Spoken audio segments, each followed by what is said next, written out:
students, in this video lecture we will do our miscellaneous exercise of chapter 1, that is relation and function. And in this video lecture we will do our half of the question and rest of the question we will do in the next video lecture. So our first question is, let f be the function from r to r. एक function है जो कहाँ से कहाँ defined है, from real to real. ठीक है, इसका डोमेन भी रियल है उस फंक्शन का, को डोमेन भी रियल है. बी डिफाइंड एज, फंक्शन की जो डेफिनेशन है f of x is equal to 10x plus 7 and find the function. You have to find another function that is g. ठीक है, एक फंक्शन आपके पास है ऑलरेडी, दूसरा फंक्शन आपको g फाइंड करना है सच दैट गॉफ और फॉग जो है वो आइडेंटिटी है ऑन रियल नंबर. ठीक है, इससे प्रीवियसली जब एक्सरसाइज के क्वेश्चन हम लोगों ने डील किए थे तो वहां जो फॉग और गॉफ था वो आइडेंटिटी ऑन एक्स हुआ करता था. मतलब fog of x is equal to x and golf of x is equal to x and fog y is equal to y आपको शो करना होता था. बट इन दिस केस ये दोनों आपको किस पे शो करने हैं, रियल पे शो करना है और एक फंक्शन g फाइंड करना है. ठीक है, मतलब इनडायरेक्टली अगर देखा जाए तो इस फंक्शन का आपको इनवर्स ही बताना है. ठीक है, उन्होंने सिर्फ घुमा के क्वेश्चन को आपको दिया है कि आपको एक अनदर फंक्शन g बताना है. Let's do this one. ठीक है, तो ये जो क्वेश्चन है, क्वेश्चन को सबसे पहले तो आप जो क्वेश्चन का फर्स्ट स्टेप है वो क्या है कि जो फंक्शन y की टर्म्स में गिवन होता है उस फंक्शन को हम लोग सबसे पहले x की टर्म्स में लेकर आते हैं. ठीक है, अपना जो फंक्शन है वो कैसा है, y is equal to 10x plus 7 है. क्लियर. आप इस फंक्शन को क्या करिए, आप इन टर्म्स ऑफ y ले आइए. तो y minus 7 upon 10 is equal to x. ठीक है, तो ये जो वैल्यू आई है ये x की आई है and this is nothing but gy और यही आपका gy होता है. ठीक है, second step is this one is first step. Now second step में क्या करना है आपको कि जो gof of x is equal to क्या दिखा देना है, आइडेंटिटी ऑन रियल नंबर. तो गॉफ ऑफ एक्स दिखाते हैं. गॉफ ऑफ एक्स का मतलब क्या हुआ, g of f of x, g of f of x. और g of f of x में क्या करना होगा, देखो जहां पर आपको क्या गिवन है, gy है तो आपने क्या लिया हुआ है, gy के केस में आपने यहाँ पर y लिखा. gt होता तो आप यहाँ t माइनस 7 अपॉन 10 रखते. gp होता तो आप p माइनस 7 अपॉन 10 रखते. अब यहाँ क्या है, g of f of x, तो मैं यहाँ क्या रखूंगी, f of x minus 7 upon 10. Clear. अब देखिए आप f ऑफ x की वैल्यू कितनी है, f ऑफ x जो है वो हमारा फंक्शन है ऑलरेडी. फंक्शन की वैल्यू कितनी है यहाँ पर 10x प्लस 7 और ये minus 7 as it is upon में 10. ठीक है, देखेंगे आप ये कुछ टर्म्स जो है वो कैंसिल आउट हो गई.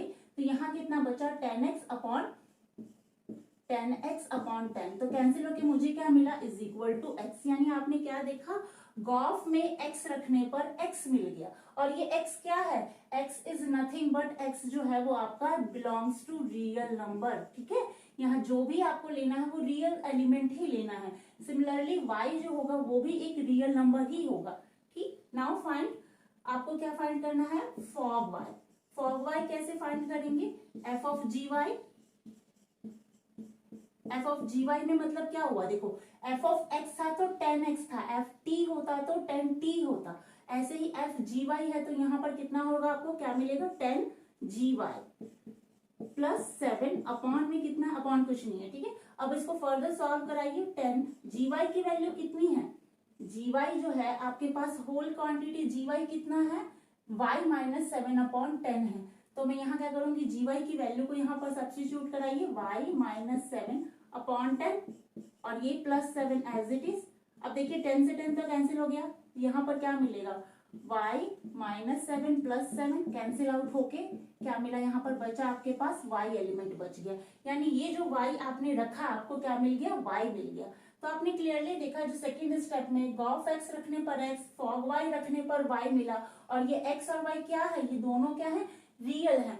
इसका मतलब कि अब जो अपना फंक्शन है वो क्या है, फंक्शन अब अपना इन्वर्टिबल हो गया है.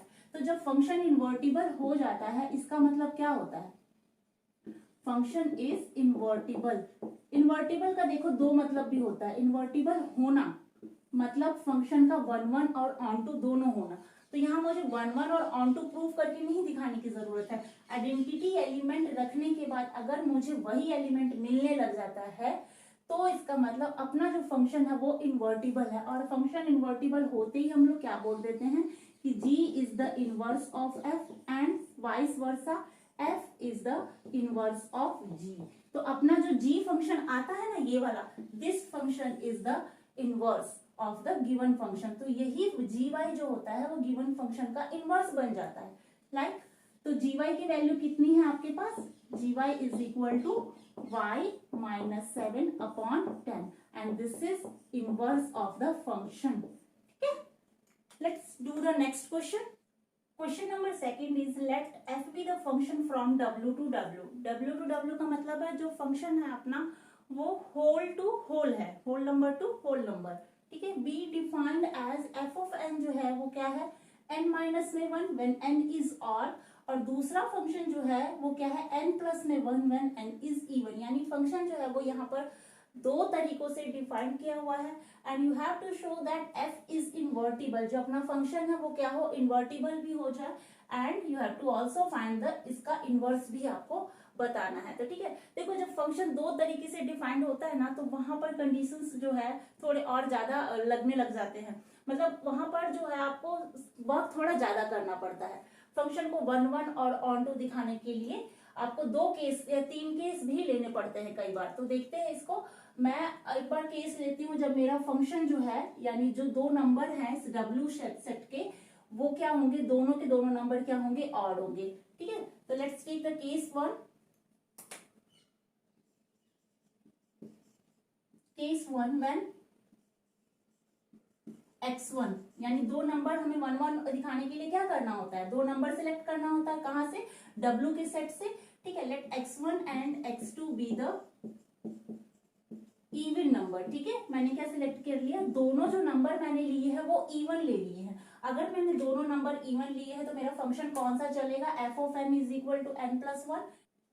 Late f of n1 is equal to f of n2। ठीक है, यहाँ n दिया हुआ है, एक्सरसाइज के क्वेश्चन कर रहे थे तो वहां पर क्या होता था, फंक्शन x की टर्म्स में होता था, तो यहाँ n है तो हम लोग n की टर्म्स में भी ले सकते हैं, f of n1 is equal to f of n2।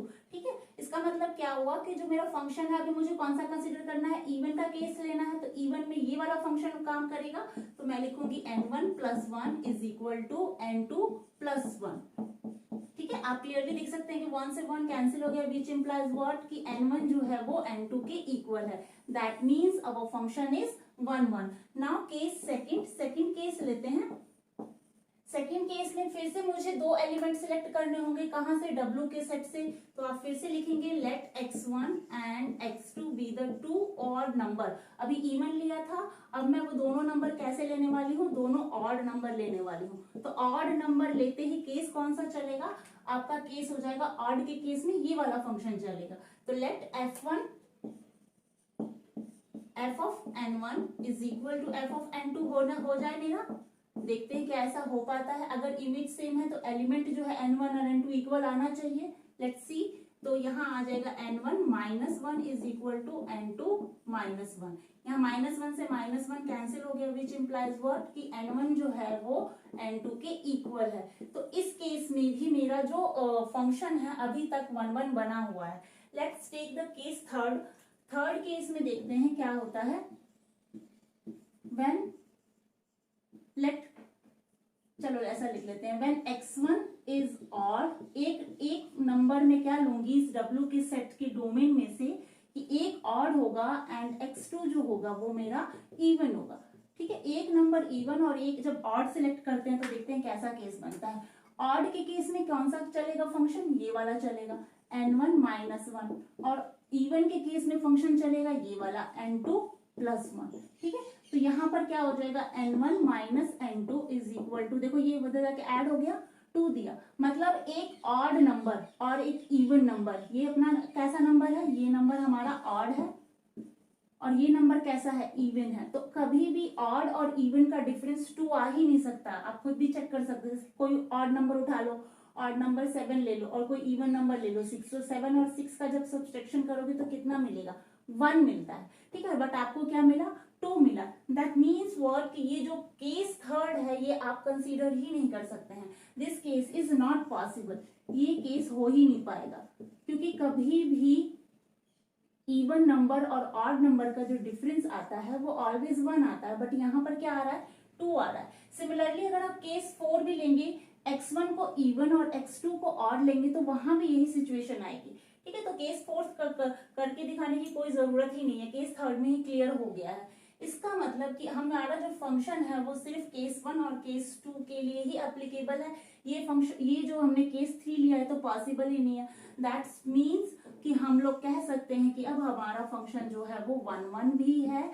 ठीक है, 1 1 है. ठीक है, अब इसको क्या दिखाना है, क्या ये फंक्शन ऑन टू है. क्यों, क्योंकि आपको देखो दो चीजें प्रूव करानी है. Function is invertible, function invertible हो इसके लिए आपको क्या चीज शो आउट करना होता है कि फंक्शन 1 1 भी होना चाहिए प्लस फंक्शन का ऑन टू भी होना जरूरी है.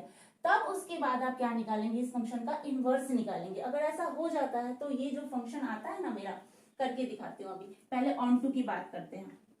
तो ऑन टू करने के लिए मुझे क्या करना होगा, एक सेट कंसीडर कर लेती हूँ मैं, W. ठीक है, W का मतलब क्या हुआ, 0 1 2 3 4 up to so on, 0 1 2 3 4 5 6 and so on. इस तरीके से W के सेट में एलिमेंट्स होंगे. ठीक, तो W में ऑन टू होने के लिए क्या होना पड़ता है कि जो भी आप मैपिंग कराएंगे इधर के सारे एलिमेंट की प्री इमेज मिलनी चाहिए. मिलनी चाहिए कि नहीं मिलनी चाहिए. तो देखो ऑन टू कैसे होगा, इस चीज को फील करते हैं थोड़ा. अपना जो फंक्शन है जब ऑड है तो डेफिनेशन ये है, कोई भी ऑड नंबर सिलेक्ट कर लो इस एंटायर W के सेट में से. W टू W है ना, W टू W. तो इस W में से जब कोई भी आप ऑड नंबर लोगे, यानी जैसे मैंने ऑड ले लिया 1, तो अगर मैं 1 लेती हूँ n, तो मुझे एक कम हो जाता है मेरे पास, किसमें, y में. ठीक है, ये फंक्शन कैसे है, y इज इक्वल टू, यानी कि f ऑफ n का मतलब थोड़ी देर के लिए कंसीडर कर लो कि y is equal to n minus में 1 वैल्यू देगा. ठीक है, और तो मुझे वैल्यू यहाँ की मिलेगी ना. तो जैसे ही मैंने n क्या लिया, ऑड नंबर लेती हूँ, तो मुझे f ऑफ x ये नंबर देने लगता है. ठीक, याद करो पुराना चेहरा, y इज इक्वल टू, थोड़ी देर के लिए मान लेते हैं ये है, n ऑड लोगे तो y क्या देगा, इमेज आपको इधर की कौन सी देगा, एक कम करके देगा. अगर ऑड में आप मान लेते हैं 1 लेते हैं तो 1 माइनस में 1 0 देने लगेगा. अगर ऑड में आप 3 लेंगे तो 3 माइनस 1 आपको क्या देगा, 2 देगा. ठीक है, तो इधर का जो भी आप क्या ले रहे हैं, ऑड नंबर ले रहे हैं, तो इधर से आपको क्या मिल रहा है, ऑड में, ऑड यानी 1 लेने पर आपको एक कम होके मिल रहा है, 0 मिल रहा है. फिर 3 अगर नंबर लेंगे तो 3 माइनस 1 आपको कैसी इमेज मिलेगी, 2 मिलेगी. फिर अगर आप इवन अगला ऑड नंबर 5 लेंगे तो आपको कैसी मिलेगी, इमेज 3 मिलेगी. सिमिलरली अगर आप इवन नंबर कंसीडर करते हैं तो इवन का मतलब हो गया आपका 0 2 4 6, इस तरह के नंबर आप लेंगे डोमेन के सेट में से. तो जैसे ही आप यहाँ पर n इवन लेंगे तो आपको एक नंबर और एक्सीड होके मिलेगा. ठीक है, तो इवन में अगर 0 ले रहे हैं तो 0 प्लस 1 कितना हो जाएगा, 1 की इमेज देगा. 2 लेंगे तो 2 प्लस 1 3 की इमेज देगा. 4 लेंगे तो 4 प्लस 1 5 की इमेज देगा. तो इस तरीके से आपने देखा कि सारे जो नंबर है वो ऑक्यूपाइड हो जा रहे हैं क्रॉस होके. तो क्लियरली दिख रहा है यहाँ पर कि जो आपका ये जो सेट है, ठीक है, W का जो दूसरा सेट है वो क्या है, अपनी प्री इमेज इधर बना रहा है. इसका मतलब जो ये फंक्शन है वो क्या है, ऑन टू है. तो आप लिखेंगे कैसे इसको, इस बात को लिखने के लिए, ये तो फंक्शन 1 1 था ही, दिस इज 1 1. ऑन टू कैसे लिखें इस चीज को, ठीक है, फॉर ऑन टू. मैं ऑन टू के लिए अब लिखने जा रही हूँ स्टेटमेंट कि for all n when n is, n क्या है, जब मेरा ऑड है, जब मेरा n ऑड है और वो किसको बिलोंग कर रहा है, इस सेट W को. W का मतलब कोडोमेन को. जब कोडोमेन में n है, कोडोमेन का एक n आपने कैसा लिया, ऑड लिया, उसके लिए क्या है, देयर इज व्हाट, जैसे ही यहां से ऑड ले रहे हैं, ऑड का मतलब देखो सोचो, ऑड कौन सा नंबर होगा, 1 होगा, 3 होगा, 5 होगा. तो 1 लेने पर आपको एक कम होके मिल रहा है. ठीक है, when n is odd and this is belongs to codomain, there is n, उसके लिए भी एक n अवेलेबल है, n माइनस में 1 belongs to W. ठीक है, इसका मतलब फंक्शन जो है वो 1 1 है. सच दैट आप क्या लिख सकते हैं, such that f of n is equal to n minus में 1. सिमिलरली आप इसका दूसरा केस लीजिए, व्हेन n इज इवन, जब आपका n इवन है तो उस केस में क्या करेंगे, जब यहाँ का इवन n लेंगे यानी 0 लेंगे, 2 लेंगे और 4 लेंगे तो आपको कैसा मिलेगा, 4 to 5 हो रहा है ना, यहाँ देखो क्या हुआ है, 2 से 3, 3 से 2, 4 पे 5 एंड यहाँ भी 4 पे 5, ठीक है, इस तरीके से मैपिंग थी।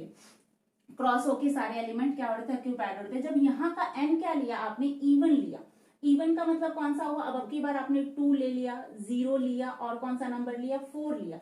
तो जैसे ही आप 0 ले रहे हैं तो आपको एक क्या हो रहा है, एक एलिमेंट इसमें एक्स्ट्रा ऐड हो जा रहा है, 0 में 1 ऐड हो जा रहा है, फिर 2 ले रहे हैं तो उसमें एक ऐड हो जा रहा है, 4 ले रहे हैं तो उसमें एक ऐड हो जा रहा है। तो जो भी इवन n ले रहे हैं which is belongs to W, there is what, उसके लिए क्या है, उसके लिए एक और n+1 अवेलेबल है, बिलोंग्स टू W, ठीक है। In where, in domain, domain में उसके लिए एक n+1 अवेलेबल है, सच दैट फंक्शन जो है वो मेरा क्या हो जाएगा, f of n+1 हो जाएगा, ठीक है। इसका मतलब जो ये फंक्शन है क्या है, अब फंक्शन ऑन टू है, means what, function is onto. तो आपने दोनों बातें प्रूव करा दी कि फंक्शन जो है मेरा 1 1 भी था, क्यों था, 2 केस आपने दिखाए, तीसरा केस पॉसिबल ही नहीं था। और ऑन टू के लिए आपने क्या दिखाया कि इधर के हर एक एलिमेंट के लिए, इवन एलिमेंट के लिए एक n+1 अवेलेबल है और ऑड एलिमेंट के लिए n-1 एलिमेंट इधर के सेट में अवेलेबल है, विच मीन्स दैट कि फंक्शन जो है मेरा अब 1 1 भी है और ऑन टू भी है। इसका मतलब फंक्शन जो है वो अब इन्वर्टिबल है। Now you have to find the F in. तो अब इसका इनवर्स निकालना है। तो फंक्शन का इनवर्स आप देख सकते हैं कैसे, कि आप जब 0 ले रहे हैं तो कितना दे रहा है फंक्शन, फंक्शन जो है आपको 0 पे क्या दे रहा है, 1 दे रहा है, और 1 पे क्या दे रहा है फंक्शन, 1 पे आपको वैल्यू दे रहा है 0 क्लियरली, और 2 पे क्या दे रहा है, f2 की वैल्यू, f2 की इमेज कितनी है, 3 है, f2 की इमेज 3 है, और f3 की इमेज कितनी है, f3 की इमेज कितनी है, 2 है। सिमिलरली आप आगे भी देखिए, f जो है 4 की इमेज कितनी है, वहां 5 है, एंड f5 की जो इमेज है वो कितनी है, 4 है। मतलब 0 रखने पर 1 मिल रहा है, 1 पे 0, 2 पे 3, 3 पे 2, 4 पे 5, 5 पे 4। मतलब क्या देख रहे हैं आप, देख रहे हैं कि फंक्शन का जो अगर इनवर्स निकालने जाएंगे, थोड़ी देख लिए इसका इनवर्स भी, क्योंकि इनवर्स तो बताना ही है, इनवर्स निकाल के देखते हैं। तो f इनवर्स 1 पे क्या मिलेगा, 0, यहाँ पर f इनवर्स अगर निकालेंगे तो 0 पे कितना मिलेगा, 1, यहाँ निकालेंगे f इनवर्स तो f इनवर्स 3 पे कितना मिला, 2, यहाँ निकालेंगे तो f इनवर्स 2 पे आपको कितना मिलेगा, 3, यहाँ पर f इनवर्स 5 पे कितना मिलेगा, 4। मतलब आपने क्या देखा कि जो फंक्शन है वो खुद का ही इनवर्स है, function is inverse of itself, function is inverse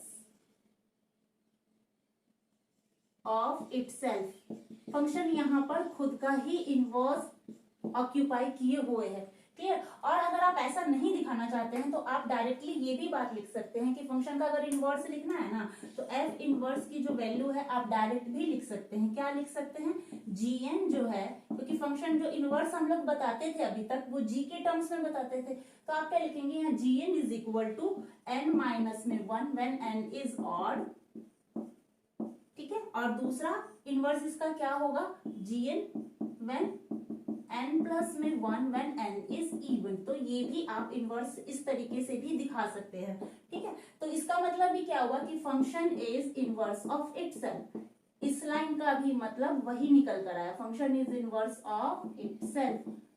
तो ये दोनों बातें हैं, दोनों तरीके से आप फंक्शन का इनवर्स आप दिखा सकते हैं। फंक्शन का इन्वर्टिबल आपने ऑलरेडी शो कर दिया है, और इस तरीके से आप फंक्शन का इनवर्स भी दिखा सकते हैं।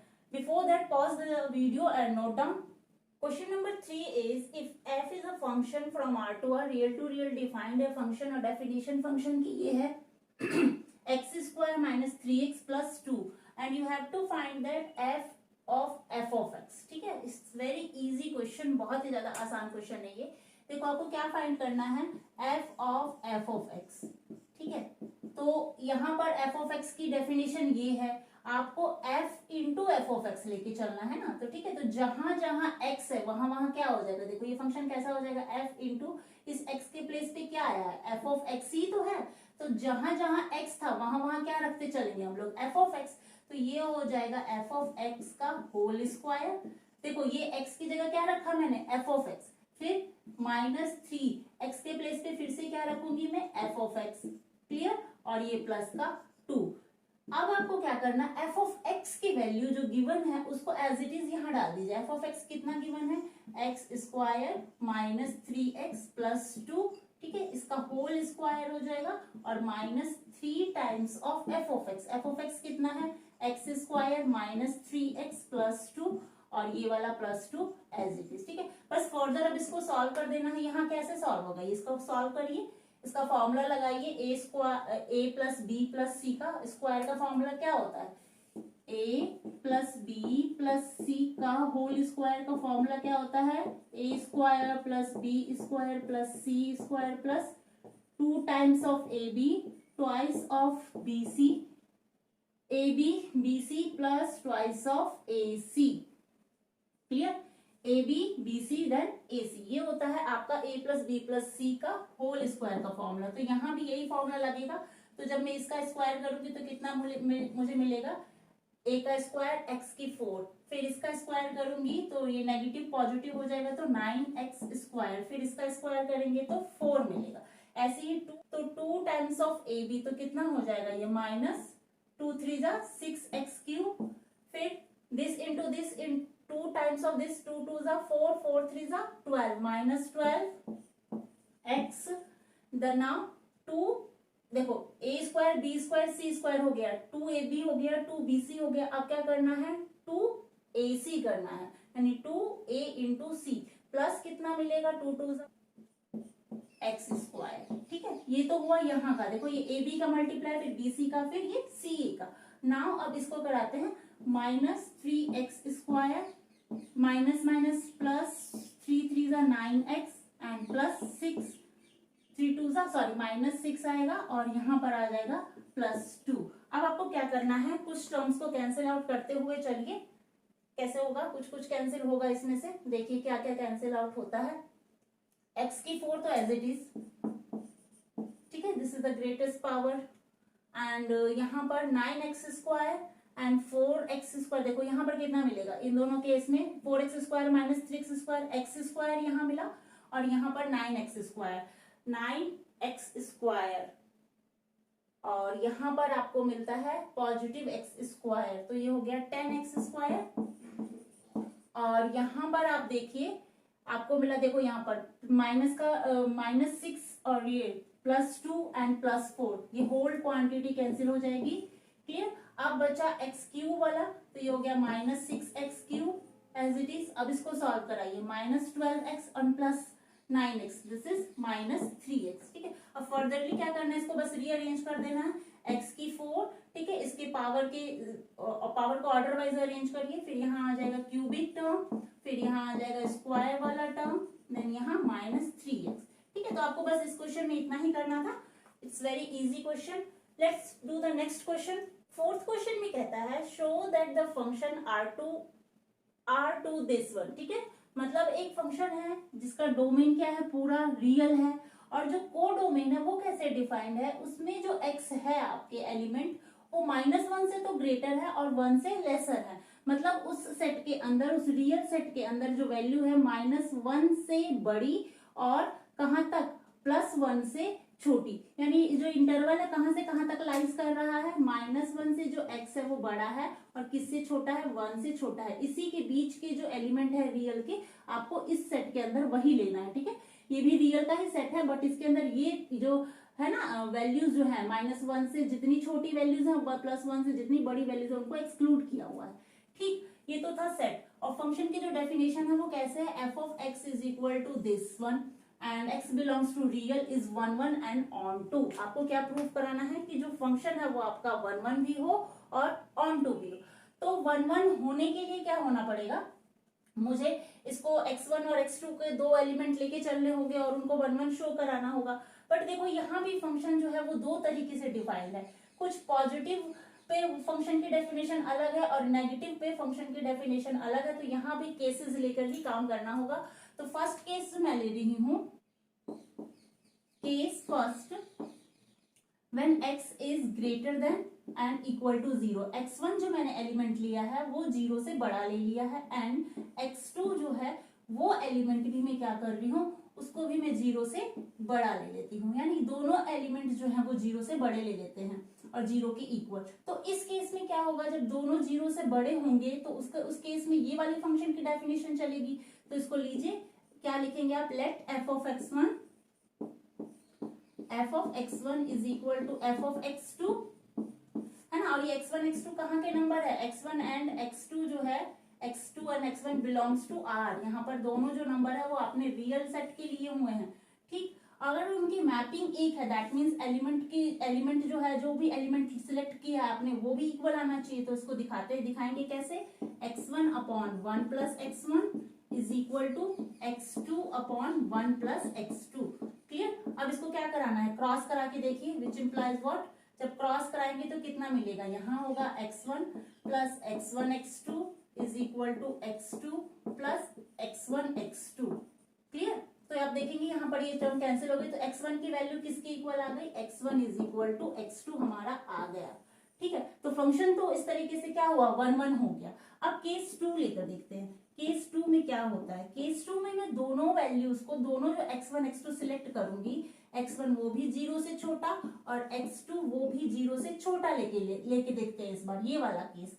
तो इस केस में भी x1 और x2 जो दोनों टर्म है, दोनों जो एलिमेंट है वो भी किसको बिलोंग करेंगे, अभी भी वो रियल को ही बिलोंग करेंगे, क्योंकि रियल के सेट से आपको दोनों x1 और x2 उठाना है ना यहाँ से, ठीक। तो इसमें भी आपको क्या दिखाना होगा, let f of x1 is equal to f of x2, ठीक है। और ऐसा करने पर अगर एलिमेंट इक्वल आ जाते हैं तो फंक्शन 1 1 हो जाएगा। तो ये वाली डेफिनेशन चलेगी फंक्शन की, बिकॉज 0 से छोटा वाला लेना है ना, 0 से छोटा वाला लेना है इस बार इस केस में, तो ये वाली डेफिनेशन चलेगी। तो यहाँ हो जाएगा x1 upon 1 minus x1 is equal to x2 upon 1 minus x2, ठीक है। अब इसको क्रॉस कराइए, क्रॉस कराने पे क्या मिलेगा आपको, x1 minus x1 x2 is equal to, यहाँ पर क्रॉस होगा तो ये हो जाएगा x2 माइनस x1 x2। तो यहाँ भी ये टर्म जो है इस टर्म से कैंसिल हो गया, which implies what, x1 is equal to x2। तो यहाँ पर ये केस भी क्या हुआ, कंसीडर हो जाएगा, क्योंकि यहाँ भी x1 x2 क्या है, आपस में इक्वल है। अब इसका एक और केस लेके देखते हैं, थर्ड केस। और थर्ड केस में अगर ये इक्वल हो गया तो फंक्शन डेफिनेटली 1 1 हो जाएगा। देखते हैं, अभी तक तो ये फंक्शन 1 1 बना हुआ है। केस थर्ड देखते हैं इसका। केस थर्ड में मैं क्या करूंगी, एक x1 जो एलिमेंट लूंगी वो ग्रेटर देन 0 लूंगी और इक्वल टू 0, एंड जो दूसरा एलिमेंट लूंगी x2 वो लेस देन 0 ले लूंगी। और ये दोनों x1 x2 कहाँ के हैं एलिमेंट, रियल के हैं, क्लियर। तो अगर x1 0 से बड़ा होगा तो डेफिनेशन कौन सी चलेगी, ये वाली चलेगी, यानी x1 upon 1 plus x1 is equal to x2, जो दूसरा एलिमेंट लेना है वो 0 से छोटा लेना है, तो ये वाली डेफिनेशन चलेगी। तो इस केस में क्या होगा, x2 upon 1 minus x2, clear. अब क्या कराना है, क्रॉस कराइए, क्रॉस कराने पे क्या मिलेगा, यहाँ हो जाएगा x1, यहाँ x1 x2 is equal to x2 plus x1 x2, ठीक। अब देखो इसको फर्दर सॉल्व कराओगे तो क्या मिलेगा आपको, x1 माइनस x2 इधर आ गया और ये जाके उधर ऐड हो गया, 2x1 और x2, क्लियर। देखो आपको अब इसे, हाँ समझो इस चीज को थोड़ा सा, हर बार क्या होता था कि यहाँ कुछ नंबर मिल जाता था तो हम लोग कह देते थे कि ऑड और इवन, बट यहाँ ऑड इवन का चक्कर नहीं है, यहाँ 0 से बड़ा नंबर है और एक 0 से छोटा नंबर है, बात इसकी हो रही है। तो देखो आप, जब ये पॉजिटिव है, 0 से बड़ा होना या 0 की इक्वल होना मीन्स व्हाट, कि जो एलिमेंट है आपका अभी पॉजिटिव है, और 0 से छोटा होना यानी वो जो नंबर आपने लिया है ना रियल के सेट में से 0 से छोटा होना मतलब वो नेगेटिव है। तो एक पॉजिटिव और एक नेगेटिव जब आपस में मल्टीप्लाई होता है, एक पॉजिटिव यहाँ पर और एक ये नेगेटिव, तो जब ये आपस में मल्टीप्लाई होगा तो होल रिजल्ट कैसा मिलेगा आपको, इधर नेगेटिव मिलेगा ना होल रिजल्ट। और यहाँ इस केस में देखो आप x1 माइनस x2 है, इसका क्या मतलब हुआ, देखो x1 जो है आपका बड़ा है, ठीक है, और x2 क्या है वो छोटा है, तो x1 बड़ा हो गया, x2 छोटा हो गया। अब इसमें इनइक्वालिटी लगाइए जरा, x1 माइनस x2 कितना हो जाएगा, 0, ठीक है। तो इसका मतलब यहाँ क्या हुआ कि x1 बड़ा है और x2 छोटा है, तो जो भी एलिमेंट आपको मिलेगा कुछ तो पॉजिटिव ही रिजल्ट मिलेगा ना। तो इधर जो क्वांटिटी आ रही है वो पॉजिटिव आ रही है और इधर जो क्वांटिटी आई वो नेगेटिव आई, तो positive can't be equal to negative. तो ये जो केस होगा वो फेलियर हो जाएगा यहाँ आके, ये केस पॉसिबल ही नहीं होगा, this is not possible, this case is not possible. तो सिमिलरली आप जब इसका फोर्थ केस लेंगे ना, फोर्थ केस जब x1 को 0 से छोटा और x2 को 0 से बड़ा दिखाएंगे तो वहां भी यही सिचुएशन अराइज होगी।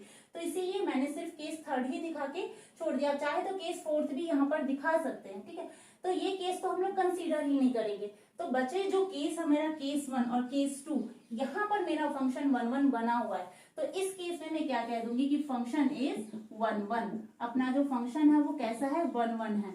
अब 1 1 तो प्रूव हो गया, और क्या प्रूव कराना है कि साथ साथ ये फंक्शन कैसा हो, ऑन टू भी हो। तो ऑन टू प्रूव कराने के लिए before that pause the video and note. तो स्टूडेंट्स ऑन टू दिखाने के लिए क्या करना होगा कि आपको ये सोचना है कि ये इधर के एलिमेंट जो कि रेस्ट्रिक्ट कर दिए गए हैं, क्या उनकी प्री इमेज इधर अवेलेबल है कि नहीं है। तो ऑन टू दिखाने के लिए सबसे पहले हम लोग क्या करते हैं, फंक्शन को इन टर्म्स ऑफ वाई लेकर, वाई को फंक्शन जो y में होता है उसको इन टर्म्स ऑफ x लेकर आना होता है। तो इस फंक्शन, ये जो फंक्शन है वो कैसा हो जाएगा, y is equal to what, x upon 1 plus x। अब इसको क्रॉस कराएंगे तो क्या मिलेगा आपको, यहाँ हो जाएगा y plus y x is equal to x, और यहाँ से जब आप कॉमन लेंगे तो y is equal to x common लेने के बाद आपको कितना मिलेगा 1 माइनस वाई।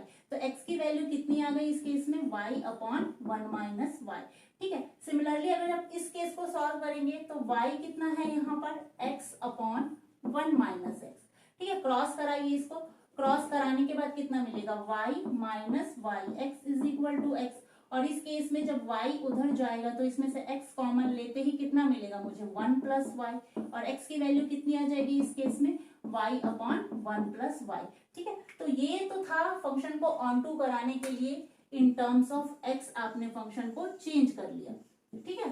अब आप देखिए क्या करना है कि जब यहां से y आपको सिलेक्ट करना है 1, y is greater then 0 and lesser than 1, 0 से बड़ा y और क्या होना चाहिए 1 से छोटा y अगर आप लेते हैं कोडोमेन में से, देखो लिखा हुआ है 0 से ग्रेटर वाला y लेना है और 1 से लेसर वाला y, which is belongs to codomain, there is what, there is x, उसके लिए क्या है एक x है। देखो 0 से बड़ा कंडीशन कौन सा होगा, केस देखो मैंने लिया हुआ है x जब ग्रेटर देन 0 तो तब y भी ग्रेटर देन 0 होगा, ठीक है।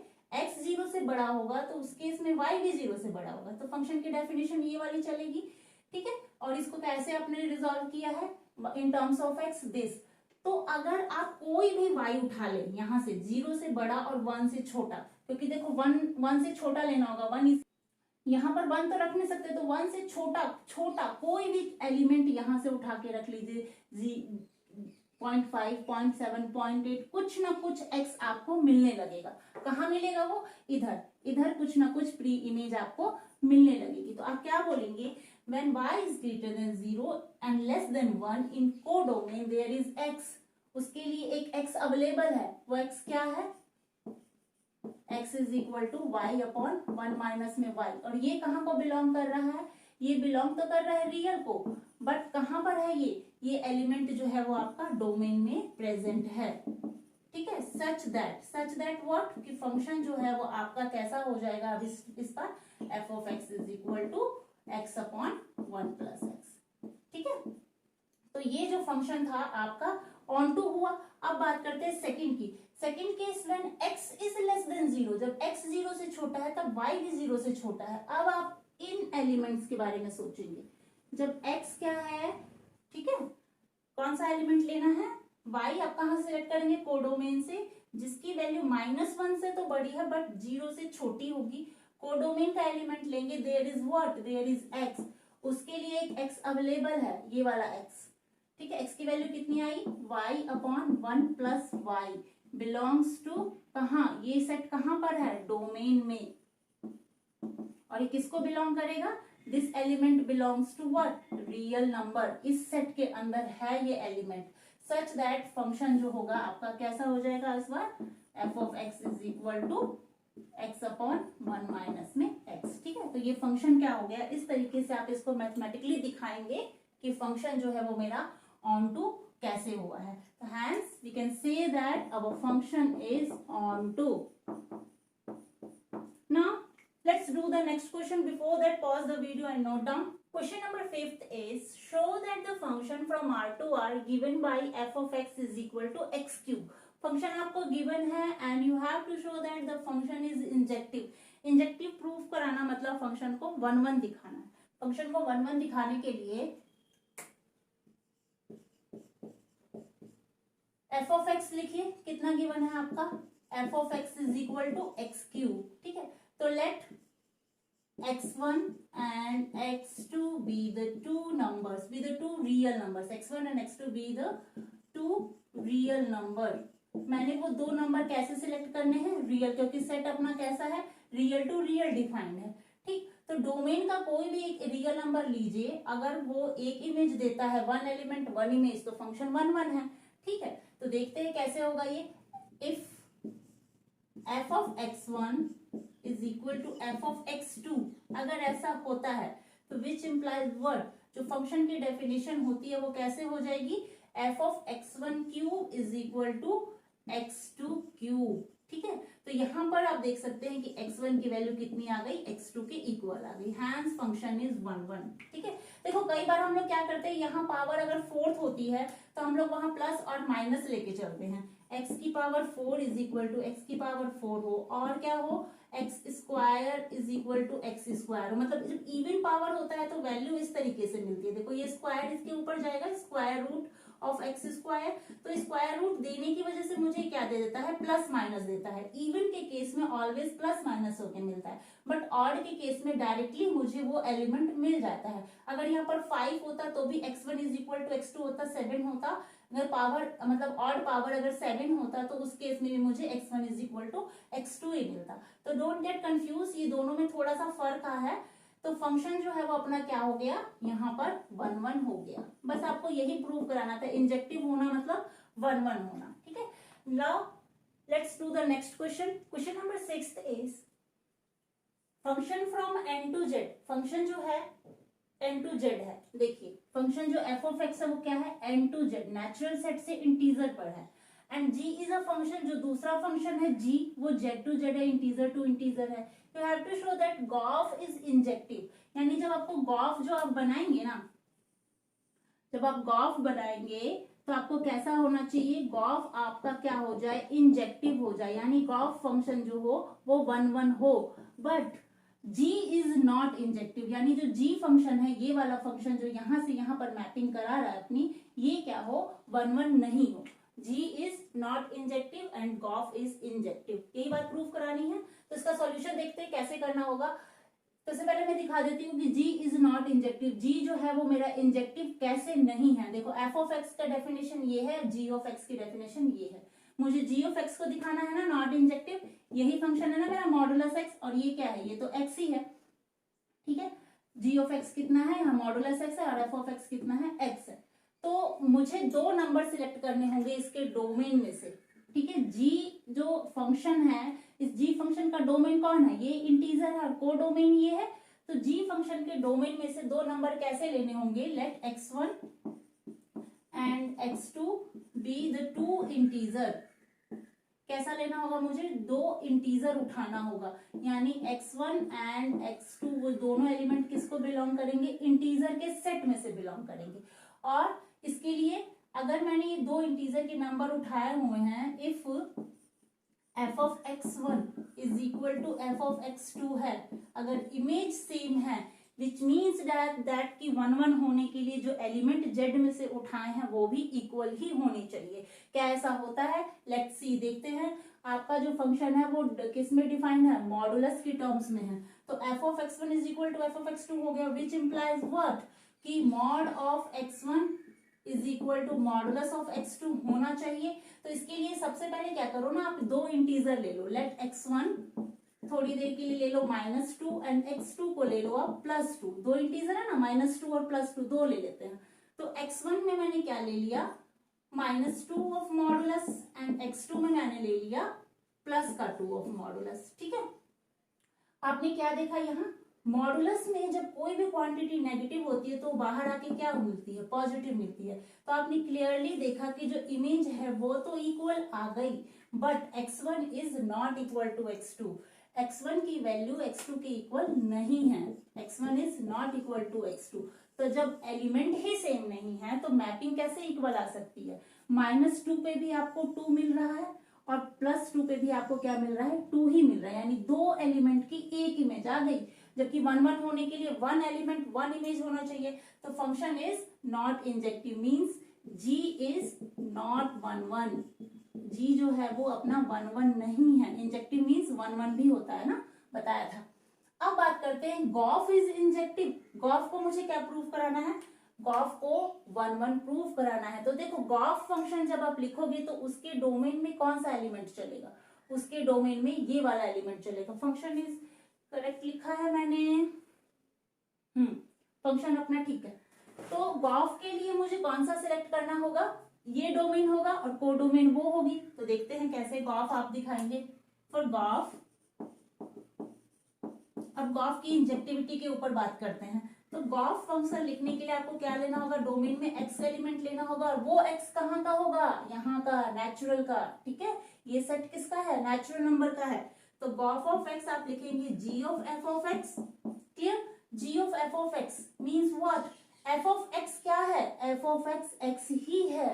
ठीक है, तो इसके डोमेन में क्या लेंगे आप? यहाँ का नंबर लेंगे। यहाँ का नंबर लेते ही आपको देखेंगे कि इमेज उधर मिलने लगेगी। ठीक है, तो gof of f of x कितना है आपका? x है। तो g ऑफ इसके प्लेस पे कितना आ जाएगा? x है। और gx कितना है? Modulus x। ठीक है, g ऑफ x कितना है? g of f of x की वैल्यू आपने x ली। ठीक है, और g ऑफ x कितना है? g of x is mod x। ठीक है, तो ये फंक्शन हो गया गॉफ ऑफ x। क्या ये 1 है? अब इसे प्रूफ कैसे करके दिखाएं? तो गॉफ को 1 होने के लिए आपको लिखना क्या होगा कि gof of x1 and let gof of x1 is equal to gof of x2। Clear? और इसके लिए x1 और x2 कहाँ के लेने होंगे आपको? Let x1 and x2 belongs to natural number, be the two numbers at, let x1 and x2 be the two natural number, with the two natural number। ठीक है, आपने दो नेचुरल नंबर सिलेक्ट किए। कहाँ से? इसके गॉफ के domain से। तो वो दो नेचुरल नंबर जो आपने सिलेक्ट किए हैं, तो आपको ये प्रूव करके दिखाना है क्या ये फंक्शन मेरा 1 है। देखते हैं तो ये कैसे होगा स्प्लिट। देखो g of f of x1 is equal to g of f of x2। Clear? ठीक है, अब आपने अभी थोड़ी देर पहले क्या दिखाया है? f1 f ऑफ x1 और f ऑफ x2 को क्या दिखाया था? 1।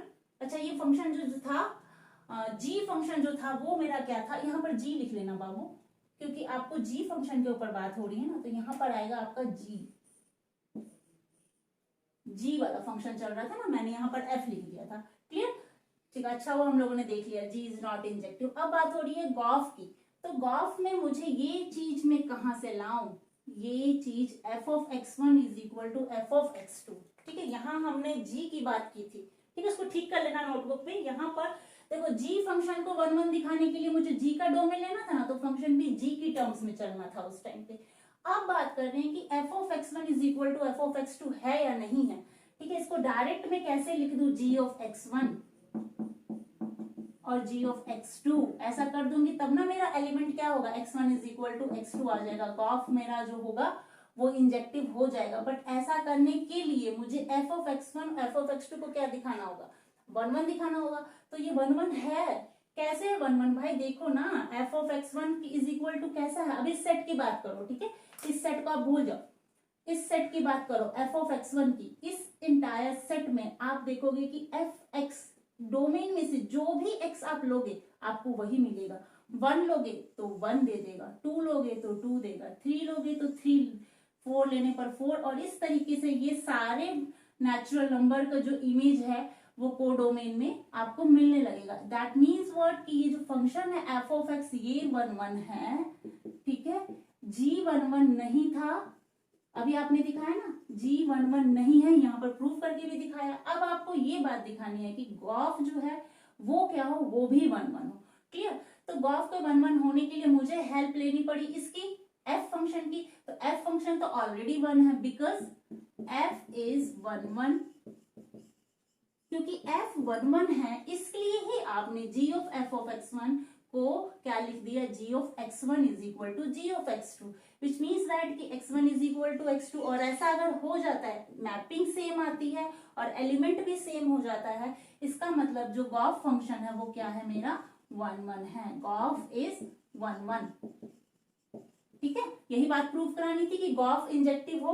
देखो इस पूरे में थोड़ा सा आप समझिए इस चीजों को कि फंक्शन f जो है वो क्लियरली है कि 1 1 है, g 1 1 नहीं था, उसके लिए मैंने यहाँ आपको करके दिखाया कि दो अलग अलग एलिमेंट लिए, एक पॉजिटिव नंबर लिया और एक नेगेटिव नंबर लिया। नंबर तो अलग अलग थे बट इमेज क्या थी, सेम थी। क्यों इमेज सेम आ गई, क्योंकि फंक्शन जो था वो मॉडुलस था। अगर ये स्क्वायर होता तो भी यही रिजल्ट आता था मेरे को। क्लियर? तो इसकी वजह से जो g फंक्शन था वो 1 1 नहीं हुआ। नाउ गॉफ, क्या गॉफ 1 1 है? तो गॉफ भी 1 1 है। आप फील करके देखो ना, देखो नेचुरल का कोई भी एलिमेंट लो और इधर तो इंटीजर का है, तो ये वाले जो भी एलिमेंट है, जीरो से जितने भी ग्रेटर एलिमेंट हैं उसके लिए यहाँ पर एलिमेंट है, यानी इधर के एलिमेंट की इमेज डायरेक्ट अगर देखोगे तो मिल जाएगी ना। देखो 1 की यहाँ पर गॉफ में जाओगे तो 1 1 मिलेगा, ये वाला 1। ठीक है, 2 पे जाओगे तो 2 मिलेगा, 3 पे जाओगे तो 3 मिल जाएगा, 4 के लिए 4। इस तरीके से सारे एलिमेंट की इमेज है। That means the function is g, gof is injective. ठीक है, तो इस फंक्शन में हमें इंजेक्टिविटी ही प्रूव करानी थी। Clear? So that pause the video and note down. Question number 7 is a function from n to n। एक फंक्शन है natural to natural and another function is g which is also natural to natural. You have to show that gof is onto। तो हम लोगों को क्या करना होगा, set consider कर लेना होगा। फंक्शन जो है वो f जो सेट है वो मेरा क्या है, किसका है, नेचुरल नंबर का, यानी 1 2 3 4 5 6 एंड सो ऑन।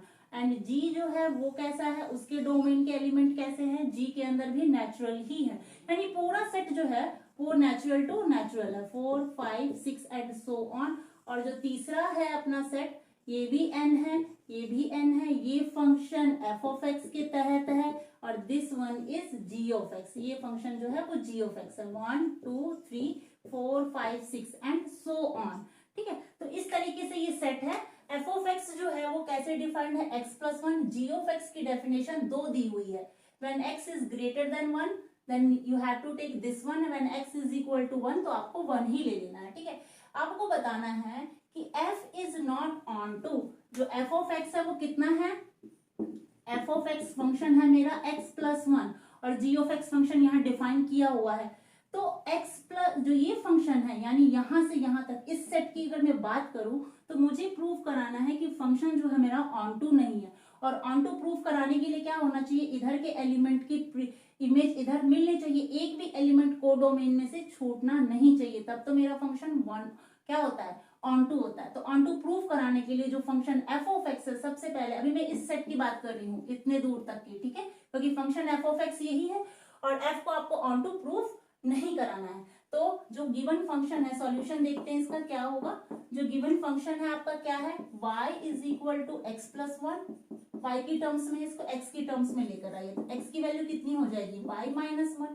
ठीक है, तो ऐसा एक y यहां से सिलेक्ट करिए जिसकी इमेज अगर यहाँ नहीं मिले तो मेरा फंक्शन क्या होगा, ऑन टू नहीं होगा। तो यहाँ दिख रहा है साफ साफ ही कि देखो x पे x1 लेने पर यहाँ पर क्या मिल रहा है 2, और x2 लेते ही इधर मिल रहा है 3, x3 लेने पर x प्लस 1 4 मिला, x4 लेंगे तो यहाँ पर मिलेगा 5, और x6 लेंगे तो इधर मिलेगा 5 लेने पर 6 और 6 लेने पर 7। इस तरीके से मैपिंग हो रही है, साफ साफ विजिबल है कि जो ये एलिमेंट है ये छूट गया, इसके लिए कोई प्री इमेज इधर है ही नहीं डोमेन के सेट में। तो आप क्या लिखेंगे, फॉर y, फॉर ऑल नहीं लिखेंगे, आप लिखेंगे y is equal to 1, y is equal to 1 which is in, कहां पर है ये, कोडोमेन में। कोडोमेन में जो y एलिमेंट 1 है, देयर इज नो x, उसके लिए कोई x नहीं है यहाँ पर, there is no x belongs to natural number where in domain such that function under the function function क्या है आपका f of x is equal to x plus one. ऐसा हो पाए इसके लिए, यानी y के वन एलिमेंट, इस सेट के वन के लिए, जो एलिमेंट वन है ना, इसके लिए कोई भी इसमें x अवेलेबल नहीं है जिसकी मैपिंग इधर हो पाए। तो वही चीज लिखा है y is equal to one which is in codomain. Codomain, और ये वन किसको बिलोंग कर रहा है, ये जो वन है आपका बेसिकली वो नेचुरल नंबर को बिलोंग कर रहा है ना, इस सेट की बात कर रही हूँ कोडोमेन की। यहाँ के एलिमेंट के लिए नो एक्स, एक भी एक्स आप इसमें नहीं ढूंढ पाए कि फंक्शन जो हो जाए आपका ऑन टू हो जाए। तो आप क्या लिखेंगे, hence function is not onto, f of x is function is not onto. तो एफ ऑफ एक्स आपका ऑन टू नहीं हुआ। अब बात करते हैं इसके सेकंड पार्ट की। आपको क्या प्रूव कराना है, gof is onto. Gof onto को प्रूव कराने के लिए क्या करना होगा कि अब कौन सा डोमेन चलेगा। अब मैं गॉफ की बात कर रही हूं ना, तो गॉफ के केस में डोमेन का काम कौन करेगा, ये वाला सेट, और कोडोमेन का ये। तो इधर के सारे एलिमेंट की इमेज इधर अवेलेबल होनी चाहिए, ठीक है। तो गॉफ एक्स देखते हैं कैसा होगा। सेकंड पार्ट इसका, Gauff of x. Gauff of x क्या देगा मुझे, जी ऑफ एफ ऑफ एक्स, ठीक है। और जी ऑफ एफ ऑफ एक्स की डेफिनेशन कितनी है, x प्लस वन। तो ये कितना हो जाएगा, x प्लस वन हो जाएगा, ठीक है, g of x plus one. तो अब देखिए जब x प्लस वन होगा तो फंक्शन कैसे डिफाइन हो जाएगा, x प्लस वन होते ही ये जो आपका g of x plus one है, अब ये कैसे स्प्लिट हो जाएगा। गॉफ की बात कर रही हूँ ना मैं, तो गॉफ ऑफ x लूंगी ना, यहाँ पर g of Gauff of x ले रहे हैं। तो गॉफ ऑफ x लेने पर जब मुझे x प्लस वन यहाँ रखेंगी, कब, तो मुझे क्या मिलेगा, वन रखने पर x प्लस वन अगर मैं यहाँ रखती हूँ तो x से x कैंसिल, देखो इसकी जगह x प्लस वन रख के देखो, और यहाँ माइनस वन, तो कैंसिल होके क्या मिलेगा, x मिला ना। तो x मिलेगा कब, when x is greater then one, ठीक है, ग्रेटर देन वन। समझो इस चीज को, जब x कितना होगा, इसके डोमेन की बात कर रहे हैं ना, गॉफ x के डोमेन की, x जब x मेरा वन से बड़ा नंबर ढूंढो, 2 3 4 5, तो उसके लिए क्या है, उसके लिए एक x ही मिल रहा है। वन से बड़े के लिए, यानी अगर 2 लोगे तो 2 मिल जाएगा, 3 लोगे तो 3 मिल जाएगा। इस तरीके से एलिमेंट मिल रहे हैं ना, ऑक्यूपाई हो रहे हैं। और जब आप x क्या ले रहे हो, वन पे, तो आपको वन ही मिल जा रहा है, वन पे आपको x की वैल्यू वन ही मिल रही है, ठीक है। तो आपको क्या दिखाना था, गॉफ ऑन टू, तो ऑन टू तो हो ही रहा है, क्लियरली दिख रहा है ना। यहाँ पर देखो, यहाँ पर गॉफ ऑफ x के डोमेन में ये एलिमेंट चलेगा ना, तो x वन पे तो आपको वन ही इमेज मिल रही है, और वन से बड़े के लिए, वन से बड़ा जो भी नंबर सिलेक्ट करोगे, अगर 2 लोगे तो 2 दे देगा, 3 लोगे तो 3 दे देगा, 4 लोगे तो 4 दे देगा। तो 2 के लिए भी है, 3 के लिए भी है, 4 के लिए भी इमेज है, 5 के लिए भी है, 6 के लिए भी है। इस तरीके से सारे एलिमेंट जो है वो कोडोमेन के ऑक्यूपाइड हो जाएंगे, विच मीन्स दैट कि फंक्शन जो है वो मेरा ऑन टू है, ठीक है। तो ऑन टू तो यहाँ पर साफ साफ दिख रहा है। आप लिखेंगे कैसे इसको, for all y which is belongs to कहा, नेचुरल नंबर, नेचुरल नंबर के हर y के लिए there is x, there is x कहां पर, x कहां पर, कोडोमेन में, इस डोमेन के अंदर, under the function which, under the gof function. Gof function के अंदर काम कर रहे हैं ना, under the function gof, for all y belongs to and there is x which is belongs to is this set codomain under the gauss function is on to। Gof क्या है, on to है मेरा, ठीक। तो अब आपका जो ये फंक्शन था on to, आपने गॉफ को प्रूव करा दिया। और f on to क्यों नहीं था, क्योंकि यहाँ पर जो था ये वन छूट गया था, ठीक है। बिफोर दैट नेक्स्ट क्वेश्चन करते हैं। Before that pause the video and note down. Students, question number 8 is given a non-empty set x, ठीक है। एक non-empty set x आपको कंसीडर करना है। कंसीडर px, एक px पावर सेट उस x का कंसीडर करना है, मतलब जो भी सेट आप कंसीडर करेंगे उसी सेट का क्या करेंगे, पावर सेट भी बनाएंगे, ठीक। तो ये पावर सेट बनाने के बाद कहता है which is the set of all subsets of x, मतलब जैसे जैसे इसमें क्वेश्चन में कह रहा है, मैं वो चीज आपको डिफाइन करते हुए चलती हूँ। इसने कहा कि आपको एक नॉन एम्प्टी सेट x लेना है, मैंने ले लिया एक x भी the non empty set consider कर लिया, और उस सेट x के अंदर मैंने 3 एलिमेंट ले लिए, 1 2 3। अब अपनी कन्वीनियंस से छोटा सेट भी कंसीडर कर सकते हैं, ठीक है, मैंने छोटा सा सेट कंसीडर कर लिया इसीलिए 1 2 3 का, जिसमें तीन ही एलिमेंट पड़े हुए हैं, और इसी सेट एक्स के क्या बनाने हैं, सबसेट बनाने हैं। सबसेट का मतलब समझते हैं ना, 1 2 का अलग बनेगा, 3 का बनेगा, फिर 1 2 का चलेगा, फिर 2 3 का, फिर 1 3 का, फिर 1 2 3 कंप्लीट हो जाएगा, फिर एक 5 आ जाएगा। ठीक है, तो ये तो हुए इसके सबसेट्स। अब क्या करना था, मुझे इसका पावर सेट बनाना था। तो पावर सेट बनाने में कुछ नहीं करना होता है, बस उसी के ऊपर एक और ब्रैकेट लगा दिया जाता है, सबसेट्स के ऊपर ही। ठीक है, 2 ब्रैकेट हो जाता है, तो ये बन जाता है हमारा पावर सेट। तो एक सेट हमने एक्स कंसीडर किया जिसके सबसेट लिखे पहले, फिर उसको क्या कह दिया मैंने, पावर सेट बोल दिया।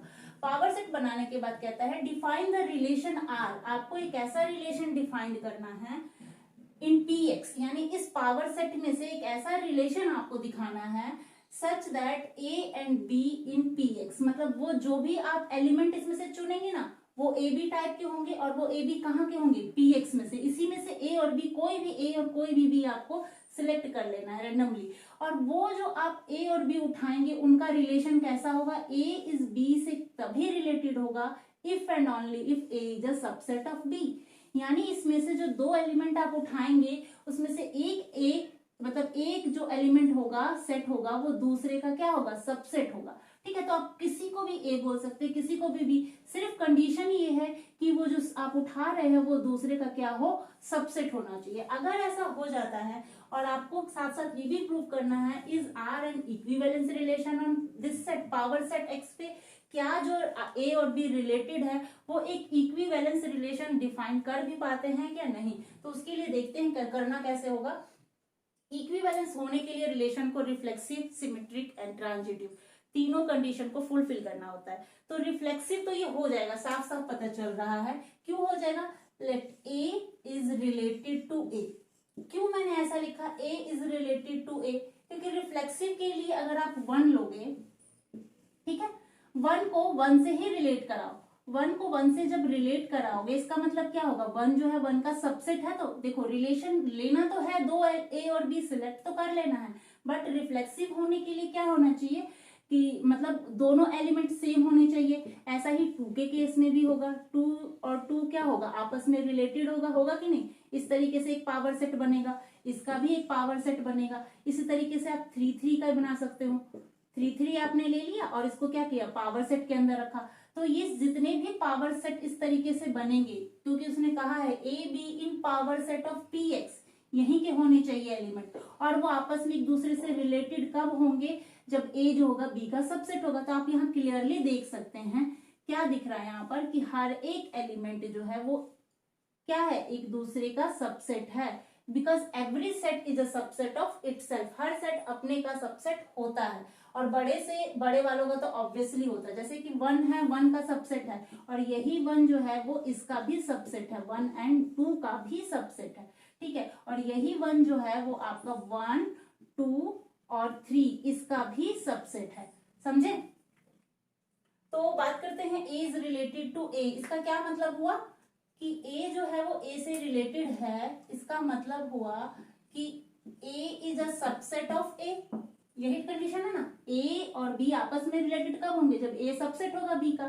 तो मुझे तो रिफ्लेक्सिव दिखाना है, तो दोनों एलिमेंट एक ही जैसे लेने होंगे ना, दोनों सेट के जो भी एलिमेंट है, ये सबसेट्स हैं, उनको एक ही लेना होगा। तो मैंने A is related to A ले लिया, और A is a subset of A for all A, जितना भी ए है वो कहाँ का है, वो आपका पावर सेट को बिलोंग करेगा। ठीक है, वो सारा ए कहाँ का होगा, पावर सेट को बिलोंग करेगा। इसका मतलब जो आपका जो रिलेशन आया है, ये कैसा रिलेशन आया, रिफ्लेक्सिव आया। बिकॉज आप लिख दीजिए यहाँ, because every set is a subset of itself. Her set जो होता है वो खुद का सबसेट होता है। इसका मतलब जो आर जो रिलेशन है वो कैसा है, रिफ्लेक्सिव है। ठीक है, रिलेशन अभी रिफ्लेक्सिव है। तो ये तो बात हुई रिफ्लेक्सिविटी की। अब बात करते हैं क्या ये सिमेट्रिक है। तो सिमेट्रिक के लिए भी लेट्स, जैसे कि अगर ए जो है वो बी का सबसेट है, विच इम्प्लाइज दैट कि B is a subset of A, ये भी होना चाहिए। तो इसके लिए भी 2 एग्जांपल ले लेते हैं, कंसीडर करते हैं। कौन सा, लेट ए, थोड़ी देर के लिए मैंने ए को क्या बोल दिया, ए इसमें से कोई सा एक एलिमेंट सिलेक्ट कर लो, आप ऐसा सिलेक्ट कर लो, 2 ले लो, यहां से A को 2 ले लो और आप B को क्या ले लो, 1 and 2 ले लो, ठीक है। तो आप इसमें क्या दिखा सकते हो, देखो A तो B का सबसेट बना हुआ है, 2 इज अ सबसेट ऑफ किसका, 2 जो है वो सबसेट बना हुआ है 1 2 का, but it does not implies that ये तो सबसेट हो गया, क्या B जो है वो A का सबसेट है, देखो B को सबसेट दिखाओ, B को जब A का सबसेट दिखाओगे तो इसका मतलब क्या होगा, B में आपको लिखना होगा ना 1 2 और इधर सबसेट A के लिए दिखाना होगा 2, तो क्या B जो है वो 2 A का सबसेट है, नहीं, डज नॉट इम्प्लाइज दैट कि B is a subset of A तो B का सबसेट हो रहा है according to the given condition, but जो B जो है वो उसका सबसेट नहीं हो रहा है। और फॉर ऑल AB, जितने भी AB आपने लिए हैं वो कहाँ के लिए हैं, इसी सेट के, पावर सेट के आपने लिए हैं, ठीक है। इसका मतलब ये जो है आपका रिलेशन जो है वो क्या हुआ, सिमेट्रिक नहीं है, this is not symmetric, symmetric नहीं है ये। अब बात करते हैं इसकी ट्रांजिटिविटी की, ठीक है। तो क्या ये सेट जो है आपका जो रिलेशन बन रखे आया है, क्या ये ट्रांजिटिव है। अच्छा, आप एग्जाम्पल भी ऐसे दिखा सकते हैं, ठीक है। क्वेश्चन पेपर में आपको करते वक्त एग्जाम्पल ले लेंगे तो और ज्यादा क्या होता है, हेल्पफुल हो जाता है एग्जाम्पल के थ्रू चीजों को करना। तो ट्रांजिटिव के लिए भी आप क्या करिए, 3 सेट सिलेक्ट कर लीजिए। थर्ड वन इज हो गया, third one is for transitivity, क्या करूंगी मैं, ट्रांजिटिव चेक करने के लिए, ट्रांजिटिव चेक करने के लिए मैंने एक सेट ले लिया A, जिसके अंदर एक मतलब एक सबसेट उठा लिया, यहाँ पावर सेट का एक सबसेट उठा लिया A, दूसरा मैंने ले लिया 1 2 और तीसरा मैंने ले लिया सेट 1 2 3, ठीक है। अब आप क्लियरली देख सकते हैं कि A is a subset of B, B is a subset of C and A is also subset of C. A is a subset of B, दिख रहा है ना, ये इससे छोटा है या उसके इक्वल भी होता तो भी कह सकते थे कि हम उसका सबसेट है, because every set is a subset of itself, her set अपने आप का सबसेट होता है। And B is a subset of C which implies what, which implies A is a subset of C, ठीक है। तो इसका मतलब A सबसेट हुआ B का, B C का, तो A भी C का सबसेट होगा, ये जो होगा ना A जो है वो C का सबसेट होगा ना, इसका मतलब जो ये रिलेशन है वो कैसा है, ट्रांजिटिव है। तो ये रिलेशन क्या हुआ, ट्रांजिटिव हो गया, ठीक है। तो क्या ये रिलेशन इक्विवेलेंस हुआ, नहीं, इक्विवेलेंस नहीं हो सकता, क्योंकि देखो रिफ्लेक्सिव हो गया, ट्रांजिटिव हो गया, बट ये सिमेट्रिक नहीं प्रूव हो पाया था। That means the equivalence relation on Px is not valid, है ना। तो आप लिखेंगे hence it is not an equivalence relation, ये जो रिलेशन है वो इक्विवेलेंस नहीं है। बढ़ते हैं नेक्स्ट क्वेश्चन की, और before that pause the video and note down. तो स्टूडेंट्स करते हैं question number 9। Given a non empty set X, एक X सेट लेना है जिसके अंदर क्या होना चाहिए, कुछ एलिमेंट होना चाहिए, खाली नहीं होना चाहिए वो सेट, और consider the binary operation star. Verify करना है, क्या कहता है कि जो पावर सेट जो भी आप ले रहे हैं, power set by power set आपको क्या दे, पावर सेट के ही एलिमेंट दे। देखो कोई सेट अगर X है उसके अंदर 1 2 है तो एलिमेंट, अभी प्रीवियस क्वेश्चन बताया था ना पावर सेट कैसे बनाते हैं, पहले उनके सबसेट्स को लिख लेते हैं, उसके बाद क्या करते हैं उसके ऊपर एक और ब्रैकेट लगा देते हैं, तो वो हमारा पावर सेट बन जाता है। आपका जो फंक्शन है, मतलब जो दो एलिमेंट के ऊपर जो ऑपरेशन लगाया हुआ है वो ऑपरेशन कैसा है, इस तरीके का कहता है कि दो एलिमेंट जो भी आप पावर सेट से लेंगे, जो भी A और B आप पावर सेट में से उठाएंगे, वो दोनों एलिमेंट के बीच जब स्टार ऑपरेशन लगाएंगे तो उन दोनों का इंटरसेक्शन लेकर दिखाना है, ठीक है। Where Px is the power set of X, इस Px जो है उसका पावर सेट होगा, and show that X is the identity element, यानी जो ये X है ये किसका काम करे, ये आइडेंटिटी एलिमेंट बन जाए। कैसे बनेगा पहले उसको दिखाते हैं, फिर बाद में इसकी सेकंड डेफिनेशन पढ़ाते हैं।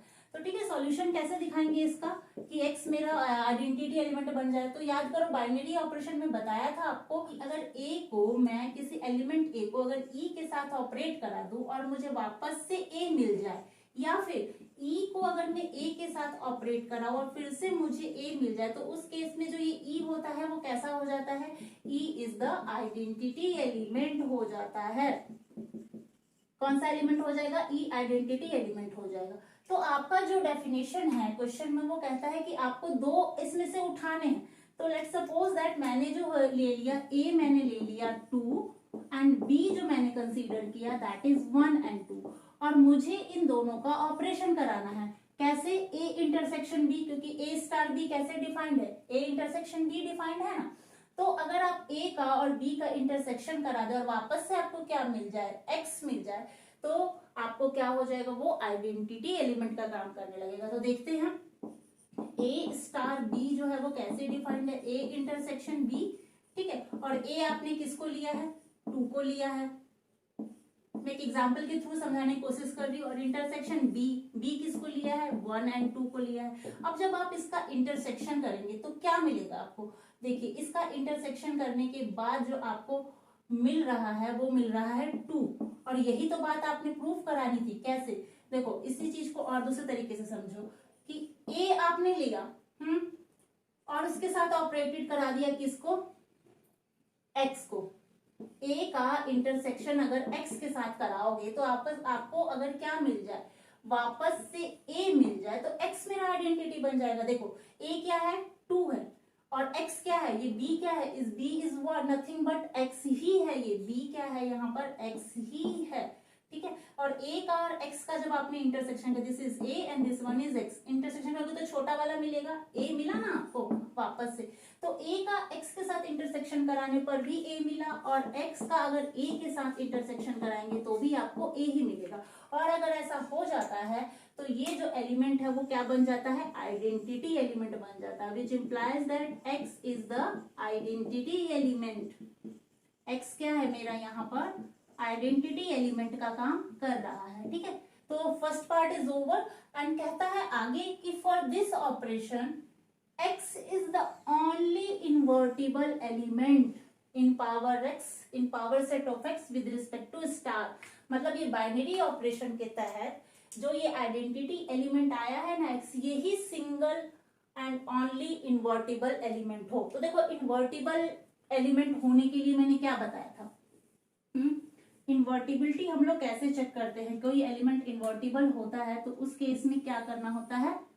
हम लोग दो ए को ऐसे एक एलिमेंट के साथ ऑपरेट कराइए कि वो ई देने लगे, आइडेंटिटी देने लगे, ठीक है। तो वो एलिमेंट जो आप यहाँ पर लिखने वाले हैं, जो भी एलिमेंट को ऑपरेट कराएंगे बाइनरी ऑपरेशन के अंडर और आपको ई मिलने लगेगा, तो वो एलिमेंट क्या हो जाएगा? इन्वर्टिबल एलिमेंट हो जाएगा, ठीक है। तो इसके लिए मुझे क्या करना होगा? फिर से कोई दो ऐसे इसमें से ए और बी सिलेक्ट करने होंगे और ऑपरेशन लेना होगा। इंटरसेक्शन कराने के बाद मुझे फिर से क्या मिले? देखो, मिलना क्या चाहिए? एज ए रिजल्ट आइडेंटिटी आपका क्या आया है? एक्स आया है ना, एक्स। तो आपको एक्स मिलना चाहिए। तो एक्स मिलने के लिए आप ऐसा क्या लिखोगे? यहाँ एक्स मिले आपको, उसके लिए आप यहाँ पर किस चीज का इंटरसेक्शन कराओगे? जो भी ए और बी आप सिलेक्ट करोगे, या तो ए जो होगा खुद ही एक्स होगा भाई, या तो उससे छोटा होगा। तो मान लेते हैं ए जो ही पुराना सेट ए मान लिया, और इसको मैंने मान लिया 1 2, बी को कह दिया, ठीक है। और बी क्या है? ऑब्वियसली आपका बी क्या है? एक्स ही है, ठीक है। तो ए और बी का इंटरसेक्शन कराने पर आपको क्या चाहिए? एक्स चाहिए। तो आपको अगर इंटरसेक्शन करा रहे तो आपको यहाँ भी वही एलिमेंट ही लेना होगा, ठीक, वही एलिमेंट लेना होगा। तभी आप अगर इन दोनों का इंटरसेक्शन कराएंगे तो आपको यही रिजल्ट मिलेगा। तो ये रिजल्ट यानी जो कि x के इक्वल है, इसको लाने के लिए आपको x ही सिलेक्ट करना पड़ेगा या उससे बड़ा सेट लेना होगा। तभी ना इंटरसेक्शन में छोटा वाला आता है ना, जो दोनों में सबसे छोटा होता है वो इंटरसेक्शन में आता है। तो लेकिन x से बड़ा हम लोग ले नहीं सकते हैं, तो x लाने के लिए x को ही इंटरसेक्शन में लाना है, तो ये एलिमेंट तो चाहिए ही चाहिए उसमें, दो चीज के बीच में इंटरसेक्शन। तो इसका मतलब क्या हुआ निकल कर आया कि x को अगर मैं x के साथ ही इंटरसेक्शन कराऊं तो ही मुझे x मिलेगा, ठीक है। ये x लाने के चक्कर में ऐसा हुआ है। तो इस केस में जो ये हो गया x मेरा क्या हो गया? इन्वर्टिबल एलिमेंट हो गया। सिमिलरली जैसे a और b को कराया था ना, ऐसे ही अगर b को a के साथ भी कराएंगे तो भी आपको x मिलेगा, ठीक है, मिलना ही पड़ेगा। तभी ना आपका जाके b जो होगा वो इन्वर्टिबल एलिमेंट का काम करेगा, ठीक। तो x भी यही है और दूसरा वाला भी x यही है, तभी तो इंटरसेक्शन में x मिलेगा, which implies x intersection x. Hence we can say that x is the only invertible element, ठीक, x is the only invertible element. X ही इकलौता ऐसा एलिमेंट है जो कि इन्वर्टिबल है। ठीक, तो बढ़ते हैं नेक्स्ट क्वेश्चन की ओर। Before that pause the video and note it down. Question number 10th is find the number of all onto functions. ठीक है, ऑल ऑनटू फंक्शंस आपको बताने हैं from the set, this set given है 1 2 3 to n, 1 से लेकर n तक इसमें नंबर है, टू इटसेल्फ मतलब इस सेट का खुद के सेट के साथ जो है कितने ऑनटू फंक्शंस बनेंगे। तो क्लियरली है कि अगर आप ऑनटू दिखाने के लिए क्या करना होता है, देखो ऑनटू दिखाने के लिए मुझे इधर के सारे एलिमेंट को ऑक्यूपाइड दिखाना होता है ना, कि इधर के सारे एलिमेंट क्या होने चाहिए, अपनी प्री इमेज उनको मिलनी चाहिए। तो अगर मैं यहाँ का एक एलिमेंट 1 ले लूं, for suppose that for y is equal to 1 which is belongs to what, set, कौन सा सेट है, थोड़ी देर के लिए इस सेट को बोल देते हैं x, और x बोल देते क्योंकि ये सेट क्या है, खुद का खुद से ना, टू इटसेल्फ है। तो from all the element y बोल लीजिए इसको, है ना, या x ही बोल लीजिए, चलिए कोई दिक्कत नहीं है ना। तो ये जो सेट है मेरा x, इसके जो एलिमेंट है इसको मैंने क्या बोला, y बोल दिया थोड़ी देर के लिए, और इस सेट के एलिमेंट को x ही बोल दिया। ठीक, तो यहाँ का जो मैंने एक y उठाया है 1, वो कहाँ को बिलोंग कर रहा है, कैपिटल सेट x को। इसको लिख लीजिए आप, सेट x। ठीक, एलिमेंट को अलग अलग कैसे दिखा सकते हैं भाई, सेट ही एक है तो कैसे आप दिखाएंगे, तो x ही लेके चलिए ना, यहाँ पर ज्यादा अच्छा रहेगा y के बजाय, क्योंकि सेट x का है ना, तो फिर एलिमेंट भी स्मॉल x ही लेके चले तो ज्यादा बेटर है। कहता है अगर वो x जो आपने यहाँ से सिलेक्ट किया है इस सेट से, मतलब को डोमेन से, which is set x is equal to 1 belongs to set x in where, को डोमेन, यहाँ लिख सकते हैं आप, को डोमेन लिख दीजिए। there is what, there is, इस 1 के लिए कितने ऑप्शंस हैं, देखो इस 1 के लिए सारे रास्ते खुले हैं, ये इसके साथ भी मैप कर सकता है, इसके साथ भी जा सकता है, इसके साथ भी जा सकता है, किसी भी n तक जितने भी नंबर है उनसे किसी के साथ भी अपनी प्री इमेज बना सकता है। तो फॉर 1, वो 1 जो कि डोमेन के अंदर है उसके लिए कितने चांसेस है, देयर इज n वेज, ठीक है, या n possible places where it goes, जहां पर ये जा सकता है, देयर इज n वेज। ठीक है, सच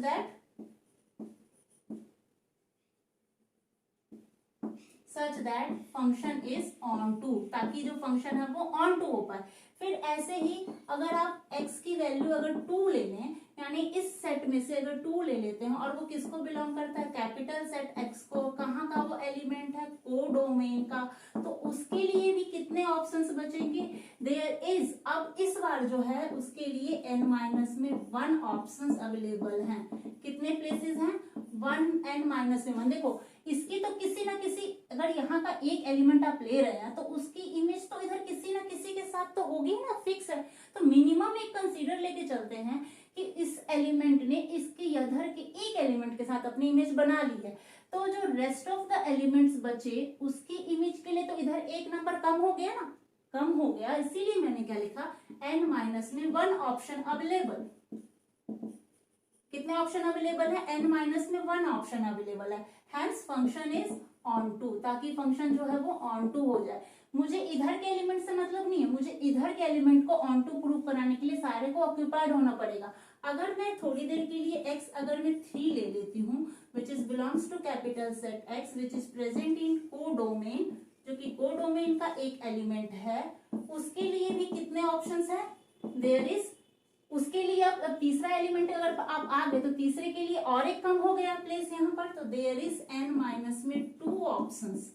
उसके लिए कितने ऑप्शंस है, n-2 ऑप्शंस अवेलेबल है, hence function is onto, ताकि मेरा फंक्शन जो है वो ऑन टू बना रहे। तो आपने क्लियरली देखा कि किसी फंक्शन को इस मतलब पर्टिकुलर इस सेट में फंक्शन को ऑन टू होने के लिए n प्लेसेस मिले, फिर दूसरे के लिए n-1, फिर तीसरे नंबर के लिए n-2, फिर उसके लिए अगले नंबर के लिए कैसे मिलेगा, देखो पहले के लिए n मिला, फिर दूसरे के लिए कितना मिला, n-1, फिर तीसरे के लिए मुझे मिला n-2। ठीक है, फिर इसी तरीके से ये बढ़ते जाएगा, लास्ट में कहीं 3 2 1 बचेगा, एक एलिमेंट लास्ट में ऑक्यूपाइड होते चला जाएगा। इस तरीके से आपने देखा कि ये जो क्लियरली दिख रहा है कि ये फैक्टोरियल n का केस बन रहा है। n इंटू एन माइनस में 1, ठीक है, इंटू n माइनस में 2 up to 3 to 1, it is nothing but factorial n, ठीक है। और इसी चीज को मैं ऐसे भी लिख सकती हूँ फैक्टोरियल n। इसका मतलब कि इस सेट ने खुद के साथ कितने फंक्शंस बनाए, factorial n onto functions यहाँ पर बन सकते हैं। तो ये था इस वीडियो लेक्चर में, यहीं तक करते हैं आज। कमिंग वीडियो लेक्चर में हम इसके रेस्ट ऑफ द क्वेश्चंस को डील करने वाले हैं। Before that student pause the video and note down